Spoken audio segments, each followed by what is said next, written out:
titurishana tuturishana kuruga all the way hariyo muri Kitara Music director ningashi we akajyangwe na director w'ikesho ibyo ngo byo wakubye kwatara muteri yamugiya from the studio na video byo na nabarho Daniel MVP Sir Daniel nayo Sir Daniel AI MVP Yale mtendizaleje uko na kuma Daniel MVP anaso kushohora mwine kubite atom order ntabanza Sir MVP AI obinjo bakwikiririzamo dene bindi bakorata abantu bakumpereza titles anyways nuko every single Tuesday our mojona atagitaho abasakwa and to break into the down industry nkoko erukutambura kandi abasakuba na advising I chirukwetaje because he has been there nuko tereze kumcelebrating at 12 years na projects nibazireba abafatira twatera yebare ukarana turishana abonana imperezo opinion no mangu narugo muto ne authority yo otakaramtize nana abari mbatureba abeshongo zitabarange bwakakoraniwe abo kwabo buri ari ukoraniwe harabaho mwaka abura kandi abura ati nibambe expecting kufuna package yonari nyowe nyoni no manya wanogura product nibagigabiro mu packages nkawo uri yamukura nko gwa DSTV aro premium package aro family aro access so wa ezo kubasa no kuremera so wanda ku premium package ku mana MVP oine ku meeting certain conditions wakireba so nyona kuteka kuri ku maintaininga yo oine gumana MVP ungana kwereza amashanyarazi agena kwereza ukabora gamente yininga mugagaje but ndiru neriyo kugira abantu abamwine kumanya abantu abani mata kuba managinga nimfuna idea mfuna concept ngira nti kankore sogu na noka ekikwaho kana ibintu byona ni leta abantu bako batakumanya koresa influence yanje kwena ngo bamanyo nabo bafuna ibatandikira but kunkubahereze exposure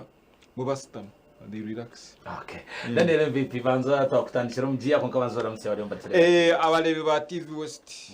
abantu binyu kunkuruga abasima ngo kinte cywagamba n'ikirungi this is good. Feedback nono kafuna. Nimfuna na nawe bangambira bajango ugo mushawo go mware togo whether it is good or bad but however people are watching and ekindi cyongera kombeka content ya region. Ekinkugamba bacyakushemezo bacyakunyiza but wherever you discuss it nono ongera kuongera injiri ya music ya Western Uganda mu bantu and that's all we want. Wara wakugamba ikintu kikabura kuretaho engagement yona not in impact not in chamane chwa so in a core statement whether it is good whether it is bad unkabantu baji discussing aho nikiyamba industry kujya no mwisho. Okay, akatama ko kakafuna akatama kachubuze but nimbasa kafuna orwakana press conference ya T-Paul nimbasa kafuna yo konka omuntu amazeye hine nanka ari umuntu we by the way bantu mwe akana karango anabera tandikire gukora cakes so muhagira anabera ni bingi nyuna gamba anabera atangiye gukora cakes byo kuzomuka customer akasigara akora za TikTok challenge mutamire yajata anyanko umukazi w'umutima kandi aniko business ya cakes ibata kwenda kuyipostinga konka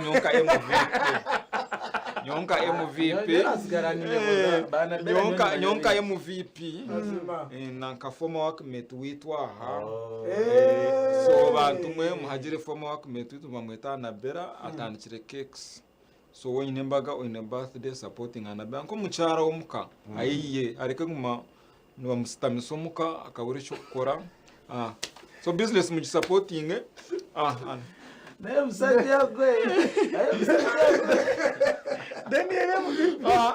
Okay, Dan, I'll misho between shows. I started discussing the show. In a show over the weekend. Do you think University in Hatias fukamu chiroto chen chukutinsa ninga shinaite meya na mnonga haba events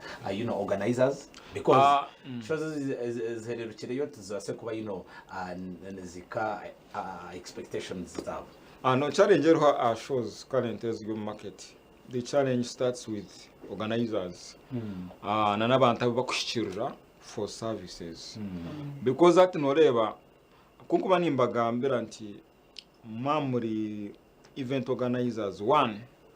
no matter how much social media in impact Katare, there man mainstream media. Mainstream media, yes. TV na radio, so omuntu kakwiza hati no muze gwiziremo gw'abantu bakwifura ngo baguza tables zo muri mbara ba experts omukuguza tables, so omuntu akija ine kivuro ogwo muntu ayitegayo kare atinyo mpereza sentezi inza kuguruza tables kandi nyine ba influencers aba kandi aba influencers aba bakize kutera abantu hanze bakireba, so muntu aiza ataiza nka TV Star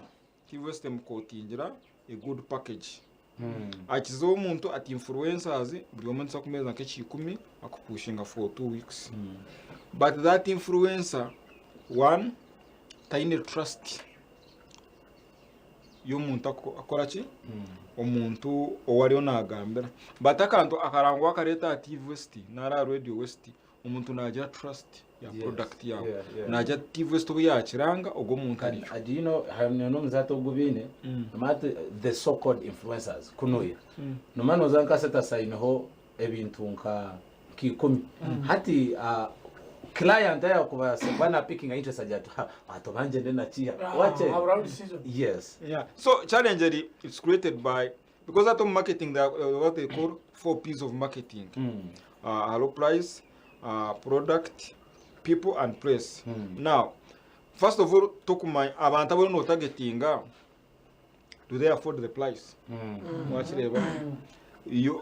kandi abantu abo wareta do they appeal to that audience washireba because wakuranka line up je recently I invested in it's not a line up y'omuntu waburizo muri mbara muri kuza kubareba ku internet ninga ngo muntu atembe motoka yarge ntunga mongija ko that's the same challenge menyine na ba tipo bo bakakwata template bakwa show ba charging 1 million ba charging emitwara 5 yet it was a startup project. I don't know, I'm hoping they're going to perform well. Konka bakawashamba kutujileta at least waje emitwara 3 table emitwara 5 table depending on the number of people on the table. When I'm price ebe favorable because they're making an introduction. But that thing to watch raising okatani chanka million you scare away some people. Watch it kanya tunakora shonka janto tutamune chetana. At least you kozero furopo kakoro furopo zana ibanda abantu batahira mbusha. So ato in experience you go back on the drawing board. you go back on the sebo twenda kuzomuri yebi nakamba. So you go back on the drawing board you mwazibanda mukakore mwakozere ni mukana mutandikana mukana mucheya. So you need to accept ukachegeramu atoka akora shopping kezo batereba so that you ogona ata in experience next time na kumango shobezi tinga ka. So the flops are because people ma meeting abantu advising kubi bashanga batakiruka kandi ino nko mweshongozo ngambira zete mu VP nyino kwatemo najya tukakora appointment 2 months ago hatu izo mkwezi kwa mbere I don't want to associate with your flop konkaro influence okugira ngo hati tandika kumpushinga because arire kwe atimyo kamfutani cyo pushinga yakugamba ni TikTok na status ze kambuze wakora penetration ya TikTok mu Uganda. Most people who follow you are outside the market of interest. Wachireba iwonoza kureba ngo ine munotera umutwaro gumwe gwa views 30% or 20% nibo bari muri mbarara. By the I think the big percentage ni wakadama bari za Dubai bari nkahe. That's right. Abandi bari Kampala. Wachireba konko muntu muremeraho muteka TikTok yawe. Ngana chigambere by the nyuma na jango ba so called influencers nyoka ni jango wiza kushaba murumo waichira events organizer kuja ngenda kukomurumo wamjango ni nkorre mitwara abiri weje mitwara birajukereza ko hakujana nyendo gurisa tables ibiri aho buzuno huburi kandi urugana ari yecho abeshonguza bakurwana ngo ba performing amukoro gwawe ejo burden yona bomba enda kuretera abantu bangaye Chabe nyine kizibuniwe wakwata fura poster wagiteka beshongoza 20 bakakuretera abantu bangaye. So abeshongozi nimwe mureke kutegana saba ba organizers wakireba iwe gendo jangu shukurani it's good wakora show I'm coming to support you wakireba in the name of supporting you I've mobilized 10 people twenda kuleta umutwaro ni womengu wafuna imitwaro 10 umuntu aridano wateka poster batato go muntu wamuteka poster nubo hati bino muzengu naona atambara na bouncer kandi kikuntangaza nakwima sente arondezo kupangisa special amureta ari amwanya wajire because le nangu ataye mukasta apangisa special azoko mboutique bingi banyagiriza boutique zambarara omwizina ryo kurebekaje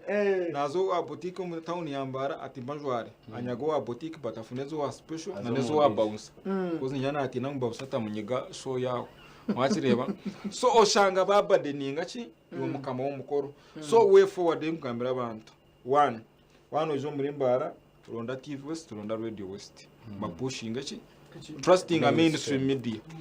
two mazima investing on at least drives by influencers wabatire they should be a by the way just when my strategy when I was doing my event na influencers abinaronzire kamba sini kabagambira bati my role is they called omurujungo or technical by bots like or spam whatever mabo omurumo gwabo to just update their statuses not to influence for me when actually chwata kumanya influencing is beyond putting on a status is also going to someone's box omugamba dani yateka akantu let's go there and support him makakuza that's beyond na necho wakutigana na kuno nights is kuba twine an influencer no go muntu okugira ngo dani andetera tables ibiti ya influencer omuntu yana omuntu yijambarara at by the way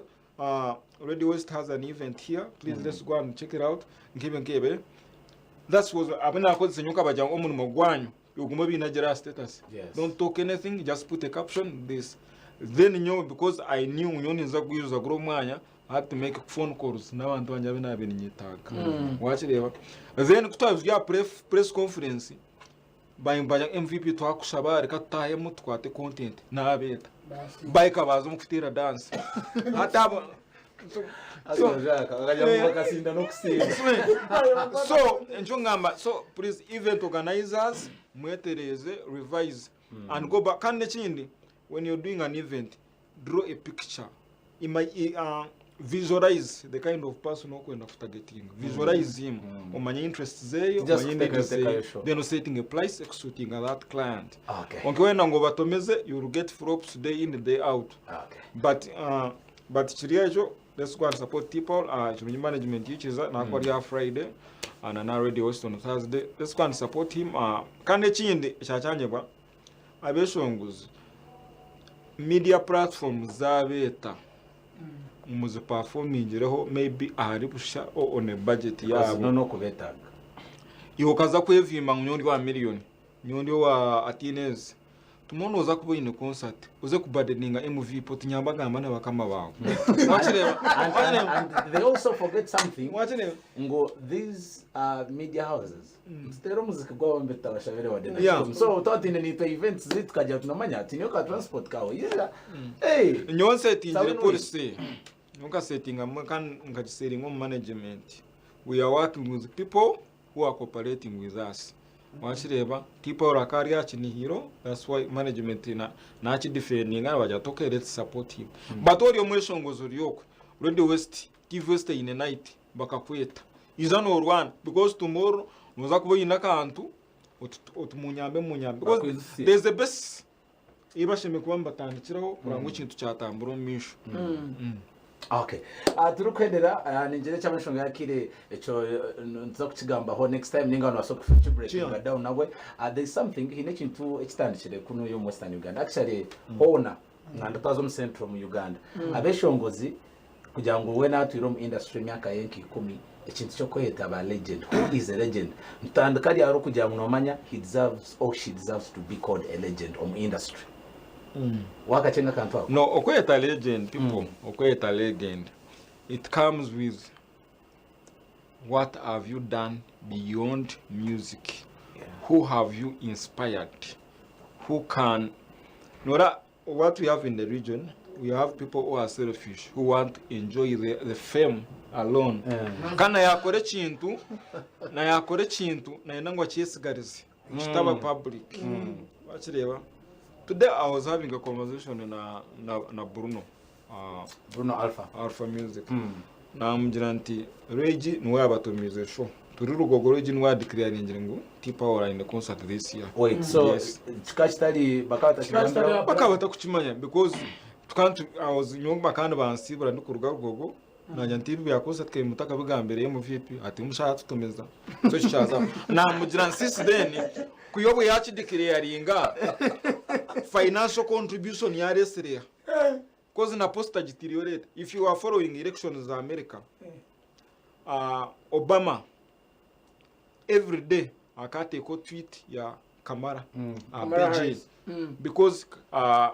Obama has the engagement, has the people bakumukoratira who believe in him. Whatever.